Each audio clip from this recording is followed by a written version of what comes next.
별이 빛나는 밤에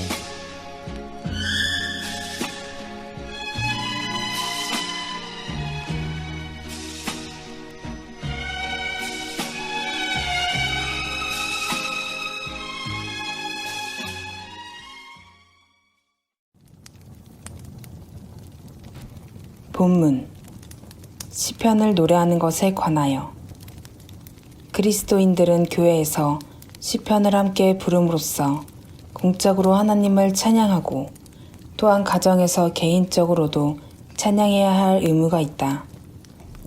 시편송을 부를 때 목소리는 곡조에 맞추어 엄숙하게 내도록 한다. 그러나 가장 주의하여 살펴야만 하는 것은 가사에 대한 이해와 함께 노래하는 것이니 마음 가운데 은혜를 더하여 주님께로 향하는 멜로디를 만드는 것이다. 온 회중이 다 같이 글을 읽을 수 있는 모두가 시편 찬송을 가지고 있도록 한다. 그리고 연령이나 다른 사정으로 도저히 글 읽기를 배울 수 없는 경우 외에 모두가 글 읽기를 배우도록 한다. 그러나 회중 가운데 대부분이 글 읽기를 할 수 없는 상황을 위해 목사나 혹은 다른 당회원이 지명한 적당한 사람이 노래할 시편 가사를 한 줄 한 줄 앞서 읽어주도록 한다. 이제 시편을 노래하는 것에 관하여 본문에 대한 해설을 살펴보겠습니다. 웨스트민스터 예배 모범에서 제시하는 공중 예배의 순서 가운데 있는 찬송은 오직 시편 찬송입니다. 마찬가지로 스코틀랜드 공동 예배 예식서나 알렉산더 핸더슨의 예식서에서도 공중 예배의 찬송은 시편 찬송입니다.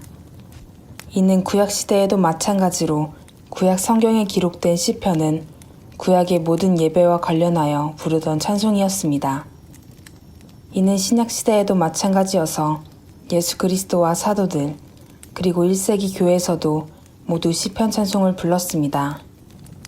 그러므로 에베소서 5장 19절에 시와 찬송과 신령한 노래들이란 바로 시편 찬송을 말하는 것입니다. 찬송과 신령한 노래라는 것은 흔히 생각하는 것처럼 찬송가와 CCM을 말하는 것이 아니라 시편을 부르는 다른 형식의 표현인 것입니다. 그러므로 16세기 종교개혁의 시대에는 중세시대의 여러 다양한 형태로 발달되어 있던 찬송곡들 가운데서 공중예배에 사용할 수 있는 합당한 찬송이 바로 시편 찬송이라는 사실을 확고히 했으며 웨스트민스터 예배 모범에서도 공중예배에 합당한 찬송으로서 시편 찬송만을 유일하게 소개하고 있습니다. 그러나 웨스트민스터 예배 모범이 작성된 이후로 경건주의 풍토와 여러 다양한 교파들이 탄생하는 시기를 통해 공중예배의 찬송이 다시 여러 다양한 형태로 번창하게 되었고 그러한 가운데서 조선에 장로교가 들어왔을 때에는 이미 시편 찬송 대신 여러 다양한 찬송곡들이 들어왔습니다. 그러므로 1934년 조선 예수교 장로회 예배 모범에서도 시와 찬송을 부르는 일이라고 소개하고 있으나 찬송과 CCM이 공중 예배의 노래로 자리하고 만 것이 현재까지 한국 교회들의 예배 전통으로 고착되어 있습니다. 질문입니다. 예배당에서의 공적인 예배에서 그리고 가정에서 개인적으로 드리는 예배에 있어 시편 찬송을 부르는 것을 웨스트민스터 예배 모범은 무엇이라고 말하고 있습니까? 성경에 기록되어 있는 시편은 구약 시대의 예배에서 사용되었던 노래들입니다. 그러므로 시편들 가운데에는 곡조에 대한 명칭들, 가령 마스길, 곧 기도, 인도자를 따라 부르는 노래, 성전 낙성가, 여두둔 형식으로 부르는 노래 등이 붙어 있는 것을 볼 수 있습니다. 물론 시편 이외에도 선지서와 같은 몇몇 책들에서도 시와 노래 형식의 글들이 등장합니다. 그러나 시편에는 그 노래를 부르는 법이나 시기에 대한 표제가 붙어 있어서 예배를 비롯한 이스라엘의 공식 행사에서 사용했었음을 알게 합니다.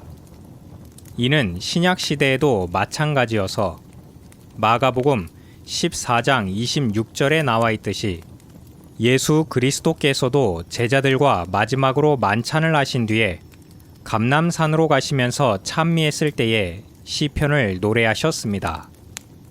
이처럼 성경에서 시편 찬송은 공적으로나 사적으로 하나님을 찬송하는 노래로서 널리 사용되었으며 심지어 그러한 시편 찬송 이외에 널리 사용된 노래가 없었던 것입니다.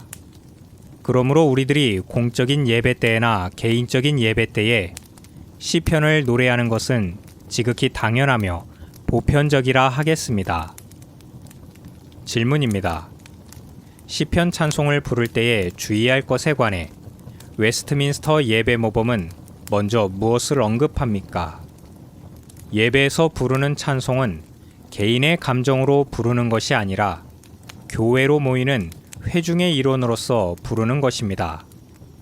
그러므로 교회의 공적 예배에서 부르는 찬송은 기본적으로 개인주의적인 것이 아니라 공동체적인 것이며 그러한 공동체성은 단순히 개인들이 모인 집합체로서의 공동체성이 아니라 성경에 근거하는 공통된 신앙으로서의 공동체성을 말하는 것입니다. 따라서 예배에 합당한 찬송인 시편 찬송은 단순히 각 개인의 경험이나 감정을 나타내는 것이 아니라 자기 백성들을 구원하시고 원수들을 물리치신 여호와 하나님에 대한 찬양과 경배를 담은 신앙 공동체의 애가와 감사의 노래들로 이루어진 것입니다. 비록 개인적인 신앙을 고백하는 시로 된 노래들일지라도 예배 가운데서 부를 때에는 감정적인 데에 머무르는 것이 아니라 공동체적인 신앙의 고백으로서의 특징을 더욱 담아 부르도록 해야 하는 것입니다. 그런 점에서 시편 찬송은 개인적인 감정에 치우치지 않고 엄숙하게 부르도록 해야 하는 것입니다. 질문입니다. 시편 찬송을 부를 때에 가장 주의할 것은 무엇이라고 웨스트민스터 예배 모범은 언급합니까? 시편 찬송에 있어 가장 중요한 부분은 앞서 목소리는 곡조에 맞추어 엄숙하게 내도록 한다는 언급과 관련되어 있습니다. 즉 시편 찬송은 개인적인 신앙의 경험이나 감정을 호소하는 것이 아니라 신앙 공동체의 고백적인 성격을 지니는 것이기 때문에 개인적인 감정에 치우치지 말고 엄숙하게 부르도록 해야 하는 것입니다.